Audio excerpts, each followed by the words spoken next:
So hi and welcome. And this webinar is titled Navigating the Sea of ESG, Understanding the Inconsistency of ESG Ratings. And this webinar is our 10th in the Think Big, Think Impact webinar series, which is part of a project sponsored by EIT Climate Kick and Financial Centers for Sustainability. And it's great to have you joining us on this webinar today. My name is Erin Duddy, and I'm the Online and Next Gen Program Lead at the Center for Sustainable Finance and Private Wealth. And I'm joined right now by one of our wonderful student assistants, Leandra Peterson, who will be managing the tech. And please feel free to write her directly if you're having any technical issues. So I'm going to be your moderator for today.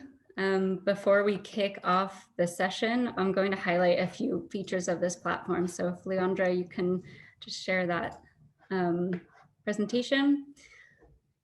I'll wait for that so you guys can see what I'm talking about.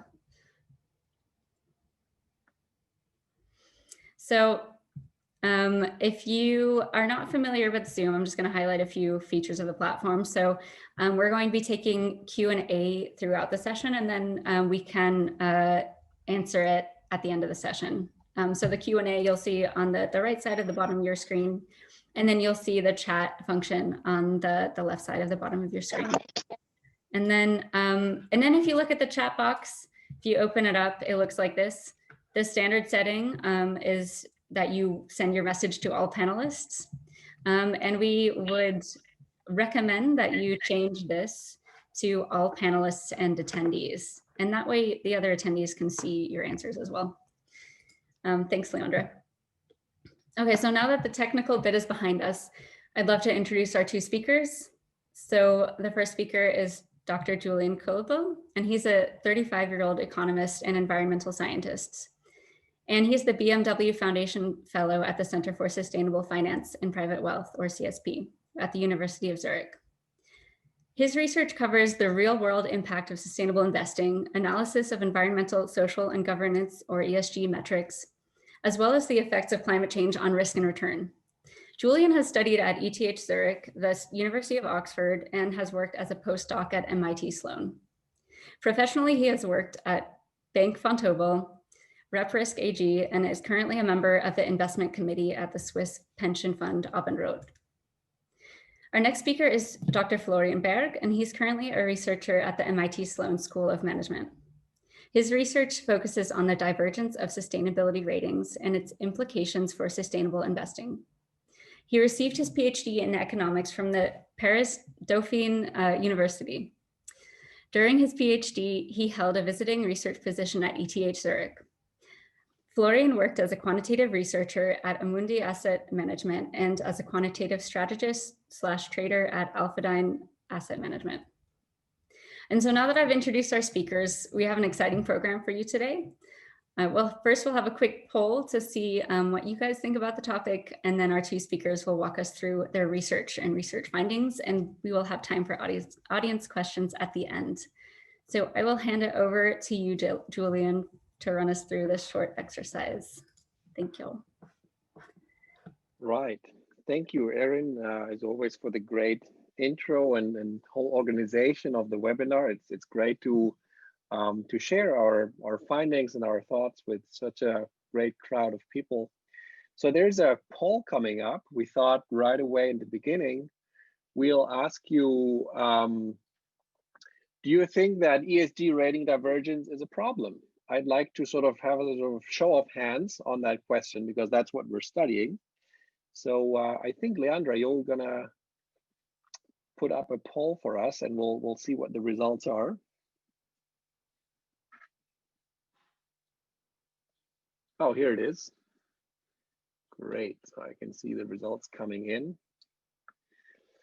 And that's what's nice when you have actually a lot of people in the webinar, then, you know, it's the numbers get very nicely, sort of, it's not that one vote just dominates the whole poll, but here we actually have, I think it's leveling off.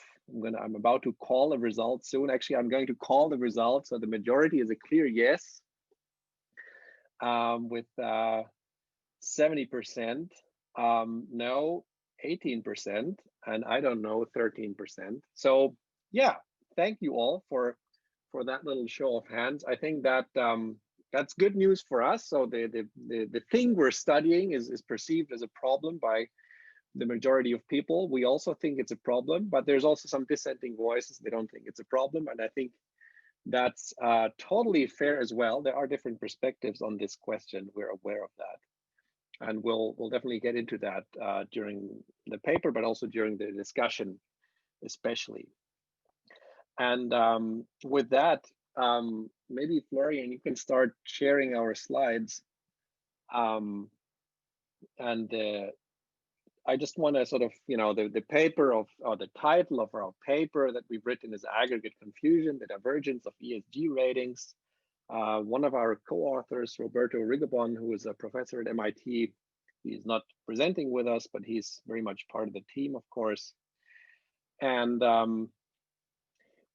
I just want to say I'm really happy about the level of turnout. We're, I think, now 100 people. And also this paper itself has been downloaded as of, I think, yesterday, over 10,000 times, which definitely for me, but for academic papers in general, is sort of pretty outstanding numbers. So we're so, happy to be working on a topic that seems to be relevant to quite a great deal of people. But okay, enough of that. Let's tell you a little bit of what we did and what that all means. So I think, Florian, you're going to take it away and walk us a little bit through what we did. And as Erin said, we'll have definitely time for Q&A. We're really interested in your questions and comments. So please fire away on the Q&A, and we hope to get to a whole lot of them soon. Yeah, right. Thank you, Julian. So let me just start with the title. I mean, you've noticed Aggregate Confusion, the Divergence of ESG Ratings. That was 3 years ago when we started that project with Roberto and Julian. We were sitting or speaking also over Zoom because Julian was in Zurich at the time. And we received a lot of data sets, different ESG data sets, that we wanted to use in that study, and we realized that there's a lot of confusion even for us going on. And we have studied that field for quite a while. We both wrote a PhD using that data, Julian and myself. And so we also noticed that there's a lot of aggregation, and we had to make sense out of that aggregation. So I think it was Julian who came up with the Aggregate Confusion. And hence our Aggregate Confusion paper, the title, and also our Aggregate Confusion Initiative project was born. So yeah, that I guess you saw. One of the reasons why we started that project was obviously because it really is a pressing issue. So whenever you go to a conference, you hear that people are complaining about the data. They don't really know what to do about it because there is actually so much divergence.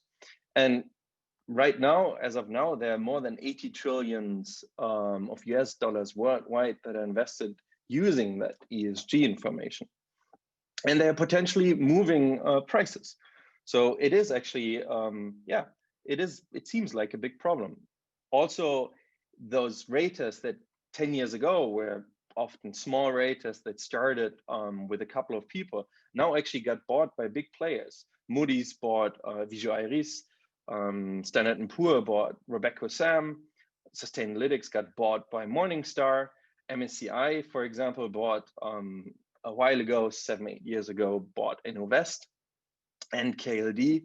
So you see that there is actually, there's money behind it. And so those ESG ratings are also here to stay. We also heard a lot about regulatory endorsement of ESG ratings, that the European Union was actually in the Sustainable Action Plan, that they were actually considering to make it mandatory on sustainable funds to disclose an average rating of the fund, of the mutual fund. So yeah, so that's why I think it is, or we all think, I guess, since you're here, that this is a very important issue. So let me start with a little cloud of between, so the ratings between Asset 4 on the left and Sustainalytics, and VGO and MSCI on the right. As you see, there's some, like, if you fit a regression line in there, you would probably have a tendency to be, there is a correlation, but it's by far not perfect. And that has implications, that has pricing implications, because if we think that ESG ratings would actually, or ESG investment would move prices, then there's definitely a signal dilution. Because if you invest in a fund that, according to MSCI, I invest in a fund according to VGO ratings, we will agree it to a certain extent, but not on all stocks. So our ability to move prices is definitely diluted. The other question is companies. What is expected of us? What should we actually do? If we get a very good rating with Sustainalytics, but a bad rating with Asset4, yeah, they struggle to find out what they should disclose and how they should disclose it. Academics is also quite straightforward. There's an awful lot research done using KLD ratings, but as I'm going to show you, the correlations between KLD and other raters are fairly low. So actually that raises the question, if we can research that has been done using KLD data, if it can be transposed to other ratings, if we get the same results using other ratings. And so let me show you, first of all, just the simple correlations that we calculated between the six most used raters, actually. Asset4, that's called Refinitiv now. Rebecca Sam, that's Standard & Poor now. Sustainalytics was, as I said, was bought by Morningstar. VGI Risk is Moody's now, MSCI, and KLD. KLD is phased out, so it's not really used by investors, but since it was used so much by academics, we still have it in our sample. And what we see is correlations range from 38 to 71%. That is, yeah, far from perfect. And no one has actually really came up with an algorithm or with a way of quantifying what where the disagreement comes from. And that's exactly what we wanted to do in our project. So we gave it a theoretical framework in the beginning, and that is the scope divergence, measurement divergence, and weights divergence. So scope is, do I measure something? So do I actually measure gender bias? Weights divergence is, if I measure gender bias and CO2 emissions, what is the relative importance? So even, for example, Julian, we've been working for a long time, even together. I mean, I visited him at ETH, and we've been talking so many times about sustainability. But I know if we had to give a weight between CO2 emissions and gender bias, we would not come to the same conclusion. And so there is actually, yeah, there is a divergence, there is a source of divergence, there's a difference. And the third source of disagreement is measurement. So if I agree that I include gender bias, how do I measure actually? What I really want to measure is how women are treated in the workforce. But that I can't really, or can't directly observe. So I need a proxy for that. And this proxy, this approximation would be, for example, differences in salaries, in wages. The other one would be how often women get promoted compared to men. So fundamentally, we're trying to measure the same thing, but we will actually come to different conclusions. So this is another very important source of divergence, as we're going to see. So in order to do so, we took those 6 different data sets of 6 different ESG raters. We received the raw data, and we had to actually then match all the raw data indicators. We came up with our own common language, so what we call the taxonomy, and that is the way we did it, and it's much more detailed in our paper. So I invite you to read it, download it in case you're even more interested. And once we did this, we could actually compare. We could compare the raw data, the data on the raw level. And what you see, that is actually fundamentally, if we do this, that is fundamentally the divergence in measurement. So here is a correlation matrix. And what you see, for example, is that correlations all over the place. You have correlations of in energy management, for example, for 80%. And this green column, what you see is KLD MSCI, and they agree quite a lot in terms of measurement, which is actually not surprising because they're coming from the same kind of source, they come from the same rater. KLD is a data set owned by MSCI. And so that's why the correlation seems to be very high. But then we also have those red fields where you see KLD in Sustainalytics or KLD in RobecoSAM, where you have minus 50%. That means and that is selling practice and product labeling. If you go a little bit deeper, then you'll see it's responsible marketing. So responsible marketing is, for example, if you, as an alcohol company, if you target an awfully lot young teenagers or with tobacco, then you would engage in bad marketing practices. And so the correlation is minus 50%. So that means if you actually have a good rating with KLD, it turns out you're very much likely to have a very bad rating with Sustainalytics. So that we see there's sometimes even a very big divergence in terms of measurement. You also see some empty fields, white fields, blanks. And that means some actually categories are not measured by all the rating agencies. So for example, air quality is only explicitly measured by Sustainalytics and Asset4. That's why you have a correlation between the two. Yeah. So what you can also then, what we did actually as a start to see, just to check if our taxonomy, our common language is actually a valid construct, we tried actually to reuse our common language. We inserted all the data, and then we tried to re-estimate the ESG ratings. So basically we did a regression of the ESG ratings of each rating agency on our taxonomy, on our common language of indicators. And we tried to figure out if that actually explains the rating very well. And if it does, that means our common language is not responsible for a lot of loss of information. And actually it worked out. So the R2 at the bottom actually is between 87 and goes up to 98. Certainly it's a little bit lower for MSCI, 76, but most it's actually above 90%. So we are able to reconstruct the ratings fairly well.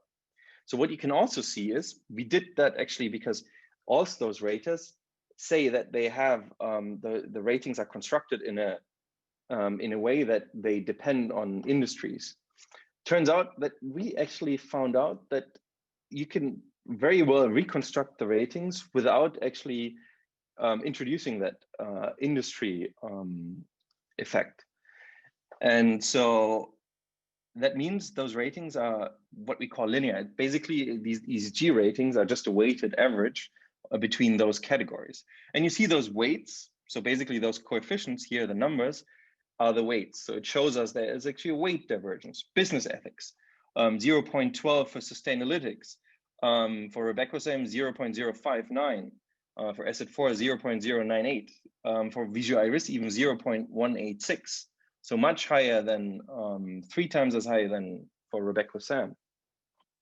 And since it's just a weighted simple average, linear for those who are a little bit math affine, they find that will actually, so it means that you can compensate one category with another. That in the end, you can ask yourself, or as a CEO, if you would want to keep your rating constant, you can ask yourself this very awful question: if you need, or if you want to keep your how much women do you have to hire in order to pollute X amount of greenhouse gases more? That is an awful question to ask yourself. So I think that was also a minor critique, or a critique that we had for the rating agencies, that is just in the end a simple average, sometimes conditional on industries, sometimes less.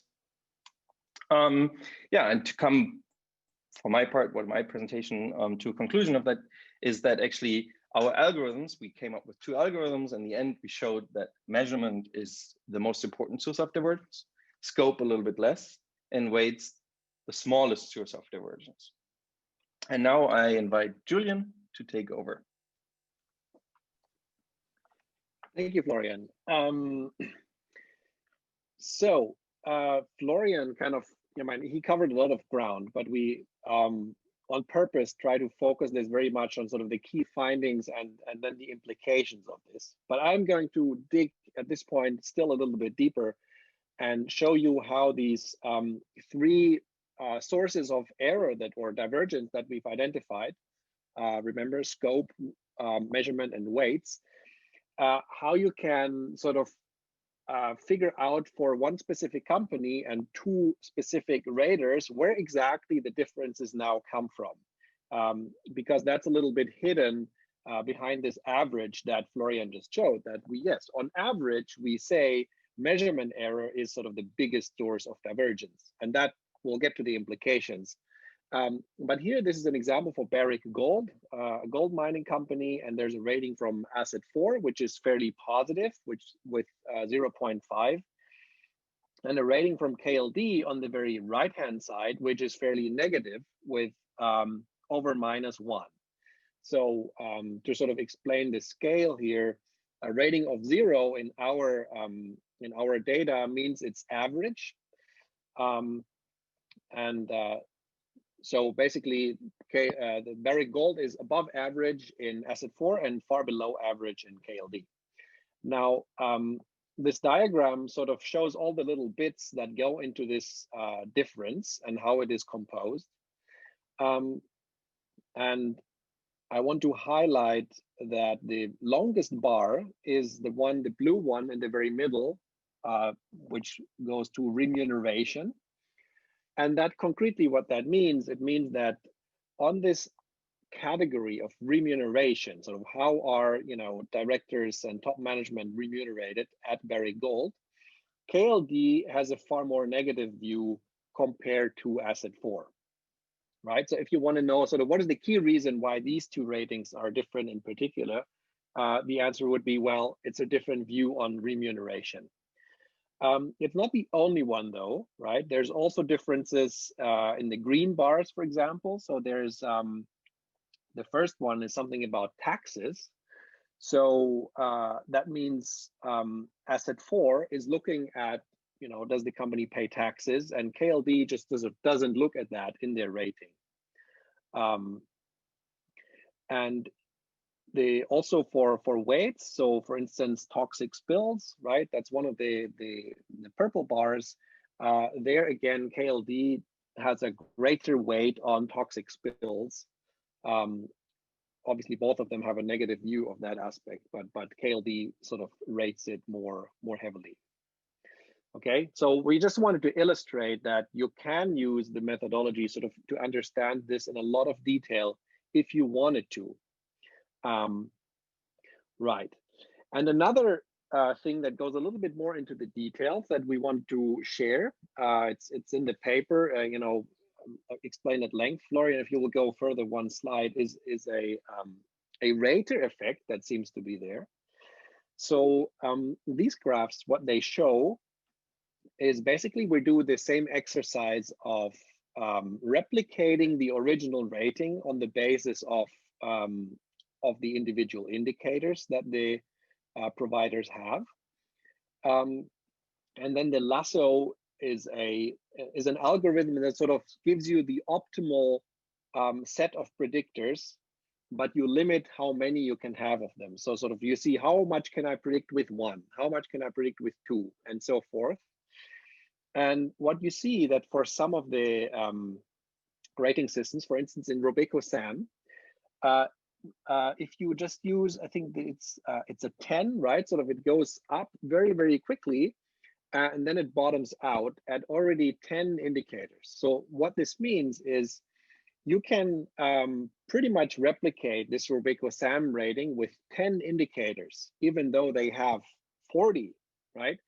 So in a way, it means that statistically, these indicators are redundant. You have the same information if you look at the 10 right ones, so to say, as if you look at all 40. So it's more of a descriptive finding we have. There are several explanations for that, but one that we think is interesting, at least to explore, is the possibility that They are human analysts, of course, and they are often organized by industry, as is often the case in asset management, and an analyst focuses a certain industry. And it could be that someone has a sort of positive view of a certain company overall, and then in every judgment across these categories, propagates this positive view. That it's probably sort of a problem, right? That sort of rater effect that would give us this picture that we see here. So I want to be very clear, we cannot confirm that this is the case, but that is something I think that rating agencies should just look at very carefully, whether that is an issue. Right, and we're already sort of ready to conclude a little bit and move into implications. I also see we have quite a bit of action on the Q&A, so I look forward to get to that. But to summarize the key findings, with what we've done, we can separate disagreement between ratings about what counts from disagreement about how to count, right? So this, I think, is a very important distinction between, well, should we include energy efficiency in a rating on the one hand, and how do we know, if we agree that we should include it, how do we measure that, right? So these are really different questions, and we've shown that you can separate those. We also show that measurement divergence, so the latter of these two questions, is the most important driver of ESG rating divergence. So it's not the case that everybody sort of has the same data, but just sort of looks at it from different perspectives and with a different set of values. No, that is also the case, but on top of that, and to an important extent, they look at different data and sort of have substantially different views of, for instance, remuneration or carbon emissions, or whatever you have in there. And then this measurement divergence is in part driven by a rater effect, whatever the source of that, but that is an interesting thing to explore in future research. Right. So a lot of times we're asked, nice, but what should we do now? So we try to give a couple of ideas of what how could you respond to this situation? And I'm going to structure this in sort of three parts. So on the short term, you need to deal with the confusion in some way. In the midterm, we think there's an opportunity to increase compatibility and competition. And in the long term, the sort of perfect solution is, in our eyes, consistent mandatory ESG disclosure, which is coming in sort of several jurisdictions, right? So let me go through those, and then I think we'll turn our attention to the Q&A, I think.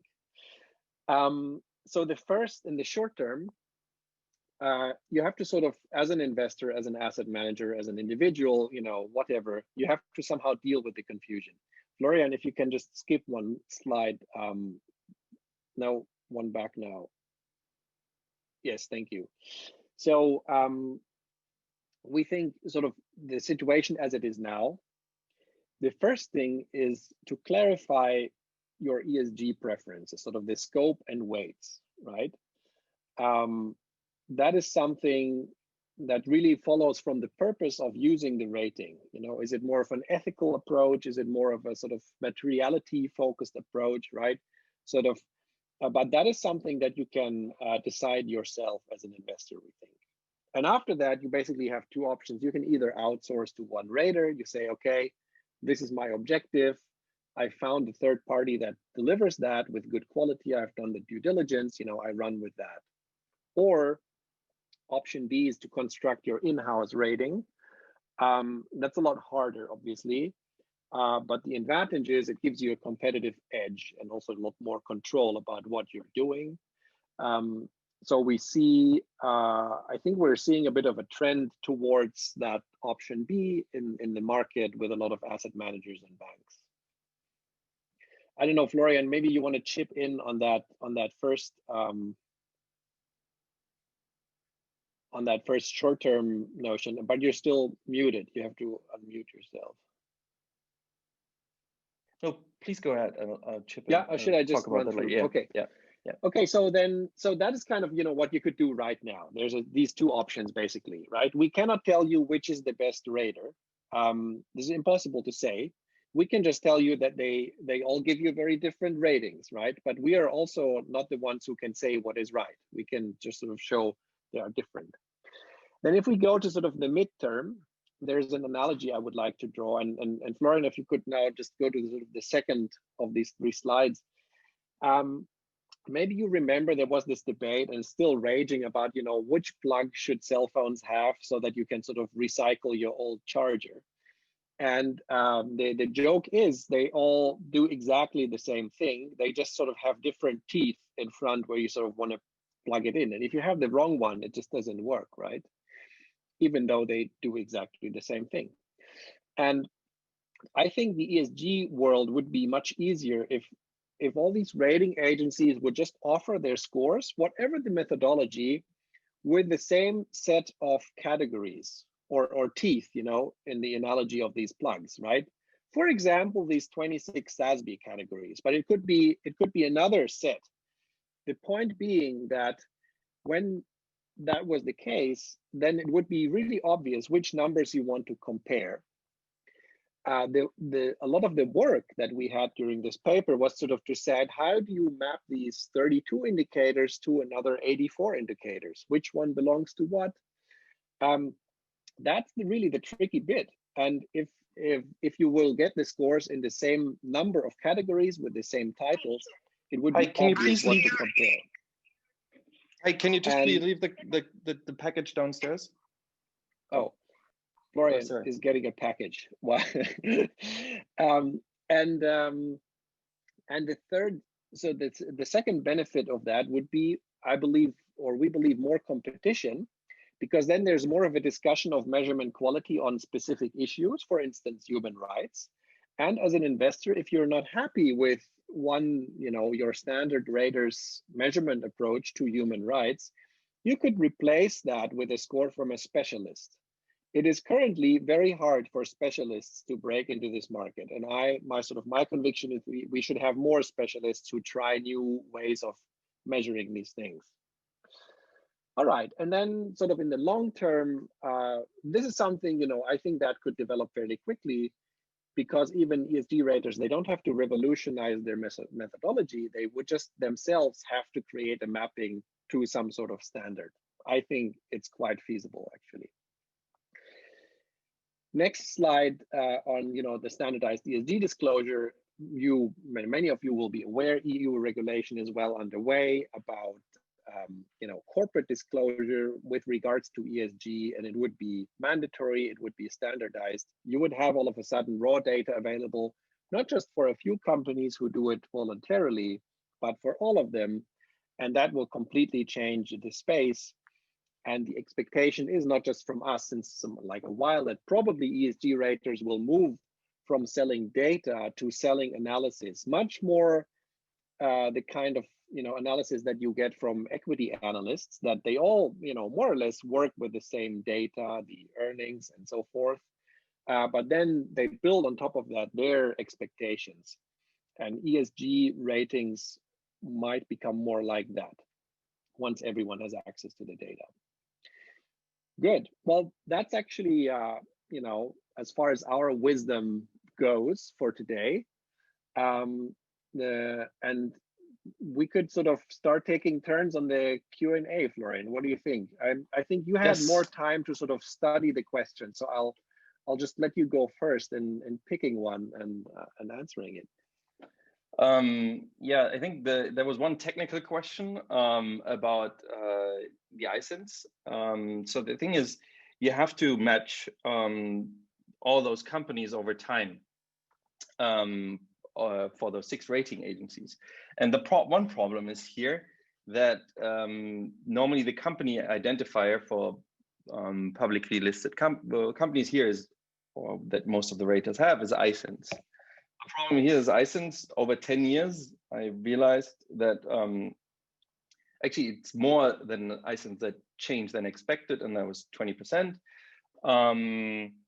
So we had to, what we did technically is actually we went really in and matched it through the names of the companies and tried to make sure that over time it's also consistent, because companies change their names. As we have one analysis on 2014 in our paper and one in 2017. So that was the technical question. The first one, Aaron, can you maybe remind me what the first question? Yeah. So the first one, that's been, by the way, for the attendees, if you like a particular question, you can upvote questions in the Q&A function using the like buttons on the left. But the first question that's been upvoted the most is, how did ESG rating agencies and investors react to the results of your study? And are they likely to change their use of ESG ratings? Oh, that's a good one. Yeah, so actually, it's very interesting. So I think every rater that was in our sample and those who weren't in our sample reacted to it. And so the first one actually was, we presented it in Zurich at Robeco Sam headquarters. And we were very surprised that actually all the team came. And they started really in a huge discussion in front of us about their method, their ratings and what it means. So we're really surprised how open they actually were for change. So that was actually, yeah, it was a very positive experience. And we had the same for other raters. We had the same for Vigio Iris. And then we'd never had a real, with Sustainalytics and MSI, we didn't really speak to the core team, but in later discussions, we realized that we did actually have an effect on them, and it spurred a lot of internal questioning about their methodology and how they want to communicate that. And I've known actually from all those raters that were in our sample, we affected them in some ways. So that was really, yeah, I was really glad to see that there is actually, they want to change. So, and they want to improve, and they're looking, yeah, they're asking themselves questions how they could do that. So that was good. Yeah, I'd like to add to that one concrete development of the recent weeks. So I think as of yesterday or so, the Robeco Sam CSA, I think it's now called Corporate Sustainability Leaders. It's now under the house of S&P Global. But they have this fairly big questionnaire where they ask companies a lot of questions. And just 2 weeks ago, they decided not to only make available the top level rating, but the whole data set behind that, sort of really, really, really at a granular level. You know, we can't take all the credit for that, just because of us, but sort of from our perspective, that's a great development, because we at the time didn't have all these hundreds of indicators available from Robeco Sam. They were already aggregated to, I don't know, Florian, it was like 50 or something like that. So they now allow, I don't know what's the price of that. You probably have to pay a lot for it, but anyways, they make it available to a much more detailed extent, which I think is exactly the right direction. It's really great. Yeah. We had a question, a really great question that came in before as somebody was registering. And the question is, there is an implicit assumption that ESG ratings should converge. What benefit to society does such an assumption create, and what potential risks exist in making these ratings align? Okay, yeah, let me take that one. I think that's a very good question. So when you look at our our model, we say that some diverge the scope and weights, and you could actually subsume that under how you define sustainability, whereas measurement is just how you measure sustainability. So I think this assumption also about is often taken that credit ratings, the ESG ratings should converge like credit ratings, but the problem is here credit ratings only measure one event, and that's default or loss associated to a default, whereas ESG rating measures so many different things. So there's no natural tendency to converge in terms of scope and weight divergence. So how you define sustainability. Because as I said, Julian and I, we probably disagree on the relative importance of gender bias compared to CO2 emissions, right? And so, and yeah, anyone you would ask in here in the audience, we would come to 100, there are 102 participants, there were 102 different answers. So I think there's always the assumption that they should be the same. Is I think the risk here is that ESG rating agencies wouldn't do their job, and one of their jobs is anymore, and that would be defining materiality. What is important? What should we measure? And this is actually a dynamic concept. It changes over time. It will change in the future. It will change a lot. It changed during COVID. Health and safety and factors is much more important. Black Lives Matter influenced it. In the last 3 years, climate change, the whole discussion is much more prominent and it's much more in the news. So it's also probably more important in terms of the ESG ratings. So there is actually, there is this change over time. Whereas measurement that's a little bit more problematic, right? If we want to measure the same thing, how women are treated in the workforce, but we disagree so much, that means there's much likely a lot of measurement noise. And in our future paper that we finishing up, we will actually write about measurement noise, and we'll actually have an estimate of how noisy actually a rating is. So I think that is much more problematic. And here we should give ESG ratings, or we should give more incentives to ESG rating agencies to change. And going back a little bit to regulation, the way I think we should do that is to force them to be a little bit more transparent when it comes to their methodology, because even we asked them, but it was very important, difficult for us to really get to the raw data, the methodology, how is actually the raw data points constructed. So the raw indicators. And I think that should change for sure in the future.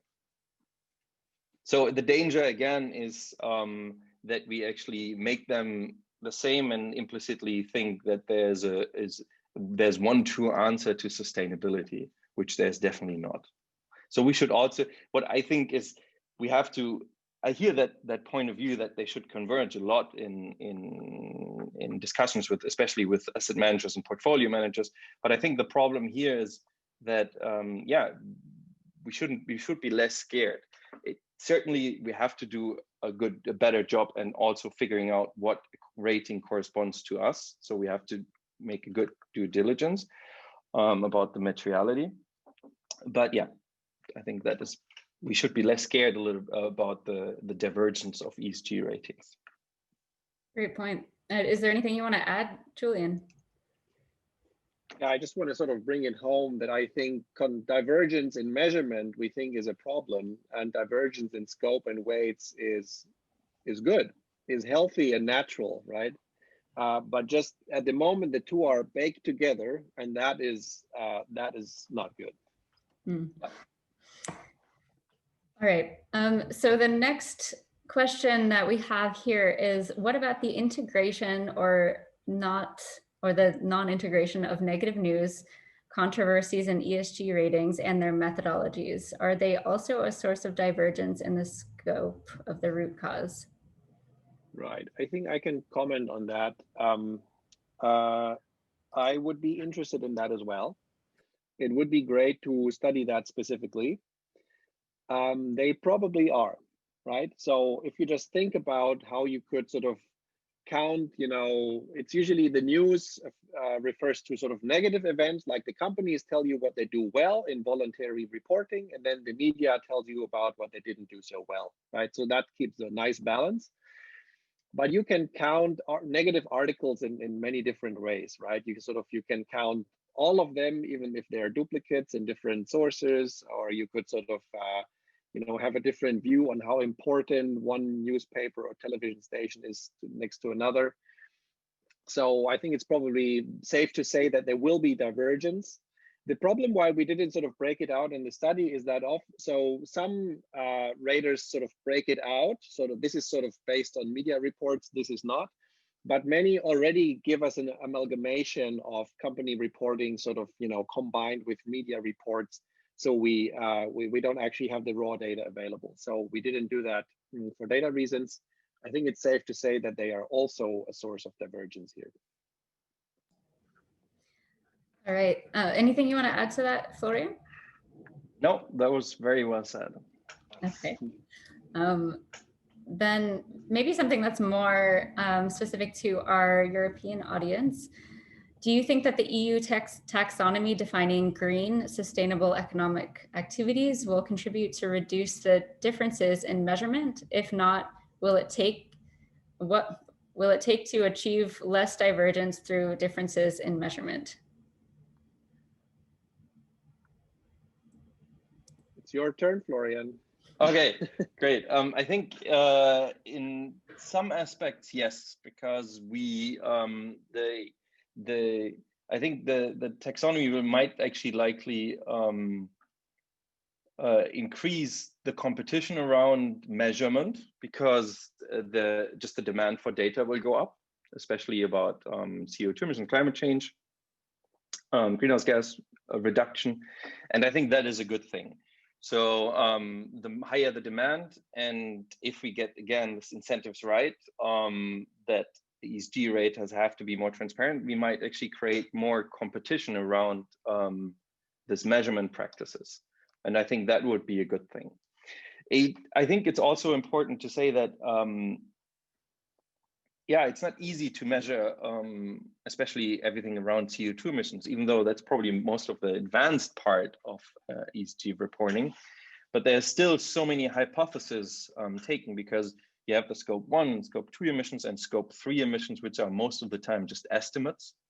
When you look at supply chain or life cycle assessment. And so the problem here is that,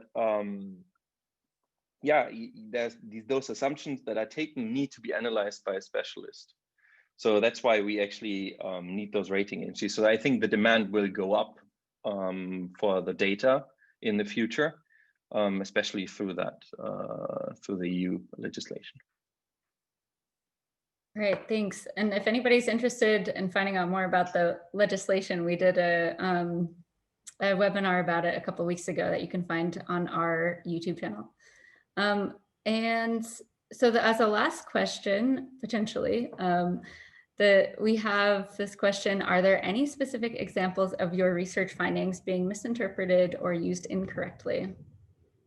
Yes, there's a great example. There's so many.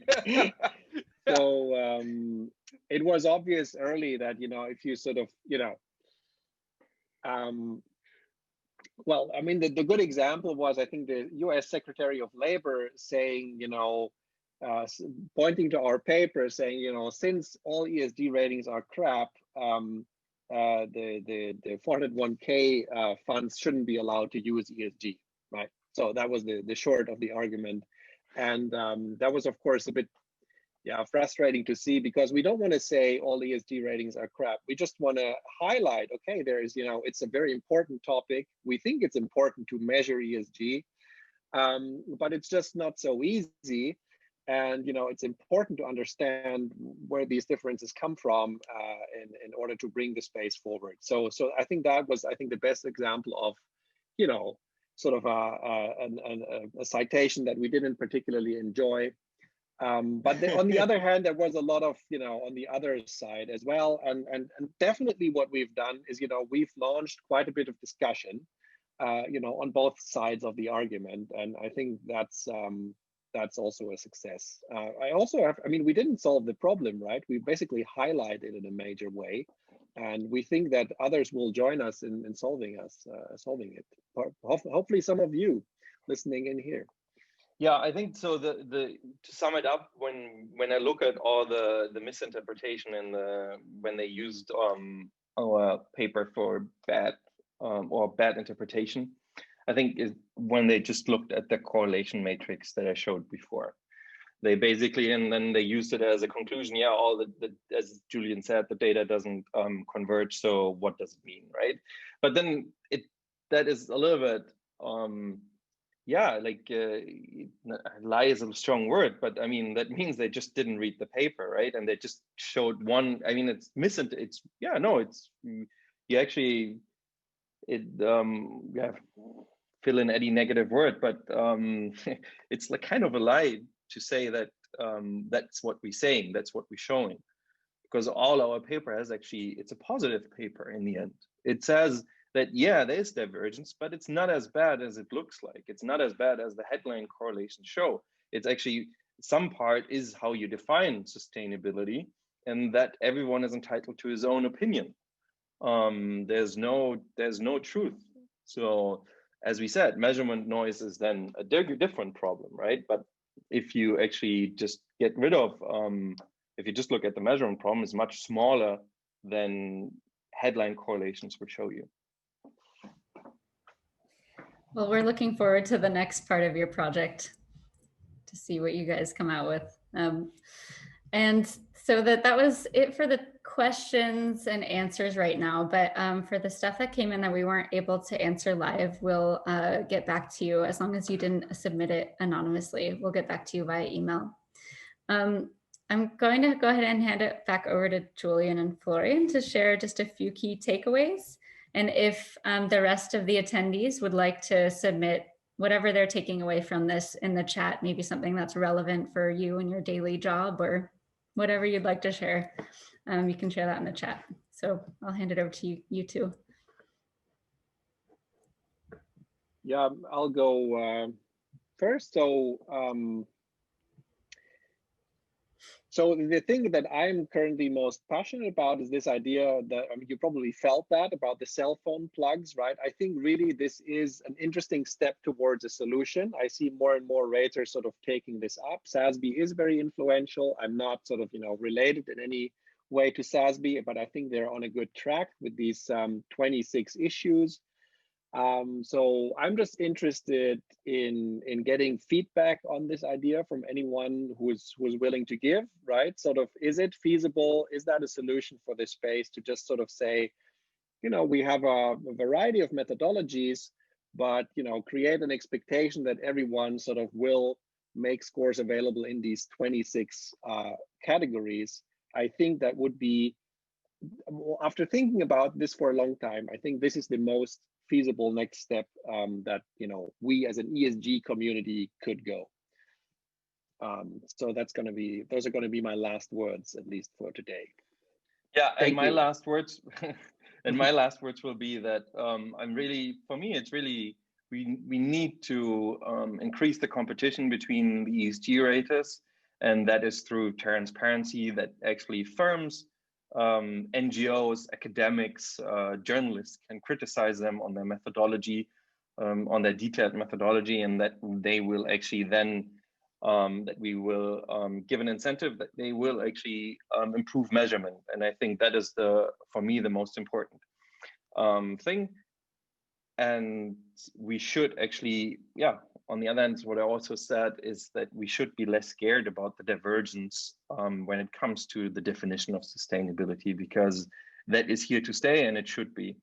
And it's a very important job of the ESG raters to give a definition of sustainability so that we can also track how that changes over time. Thank you very much. All right, thank you both. Well, so I'm going to go ahead and start wrapping up the webinar. So thank you for your interest and participation, all of you that attended today. And thank you, Julian and Florian, for your presentations today.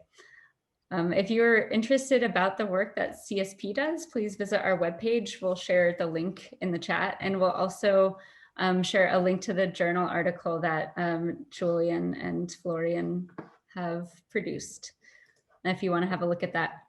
So finally, our next webinar is on December 1st, and that is titled Alignment Beyond the Buzzword: What the Financial Sector Should Understand. And the webinar will feature guests Florian Habe, researcher at CSP, Jan van der Moosten, he's the Senior Sustainable Finance Policy Officer at WWF, and myself. And if you'd like to register, please use the link that's also being shared in the chat, and Leandra will be sharing that. So we hope to see you there, and we hope you also have a great rest of your day. If anybody wants to stick around for one last question, I see that we have 3 minutes, so I can throw that out, and then, but if you want to go ahead. Maybe as one last question, you guys. So based on the analysis you did, can you tell me if one ratings agency is more exposed to greenwashing risk than others? And if yes, what factor would make the agency more vulnerable? No, we can't, Lyda. We cannot say that's the whole purpose of the study. It's a comparison, because we don't know the truth, unfortunately. So we have to leave that with, yeah, so that's what we said. It's important to form your own opinion and be less scared of the data, and yeah, look at the scope and the weights and the divergence, but also how ESG raters measure the indicators. I think that is very important. Yeah, maybe I mean, I completely agree. We cannot say this, but just sort of thinking, what is usually the accusation of greenwashing? It's often if you have an ESG portfolio and then Imperial Tobacco and ConocoPhillips are important positions, then often the argument goes, how can this be a green fund with these two companies in there? And that's just, I think it's important to understand that ESG ratings and just sort of general corporate sustainability is almost always looked at within industries, right? Of course, the oil company is, more polluting than the IT company, but then you can compare within oil companies, which is the cleanest oil company. And that's actually a matter of, it's kind of like a weight question, right? Sort of if you disagree with that fundamental premise that you will rate within industry, then you will always think it's greenwashing when you look at the results. So I think that's, not really an answer as you expected probably, but that often pops up in the context of greenwashing. Why is Nestle or why is this oil company part of the ESG fund? And the reason is, within industry rating. All right, great. Thanks. Thank you both for answering that last question. And thank you again to all of our attendees. Successfully filled the last 3 minutes. We did it. Yeah. Shall we try another one in the last 30 seconds? Or? Yeah, if people are still here. Are there, let's see, I'll take this one. Are there topics or ESG aspects that the ratings have minimal divergence, if any? That would be, I think, membership in the UN Global Compact. But even there, which is a binary variable, so you're either yes or no, and there's a database that is public where you can just type in the name of the company and you find the answer. Even there, we found the measurement divergence, and we thought it's a temporal effect, but no, actually, it's just mismeasurement. So that is actually very interesting. There you go. All right. So for the rest of your questions, we'll get back to you via email. And we hope you have a great rest of your day. And look forward to seeing you next time. Thanks, everybody. Thank you, Erin. Thanks for all the questions. Yeah. Thank you so much. Have a good evening. Thank you. Good evening. Bye-bye. Bye.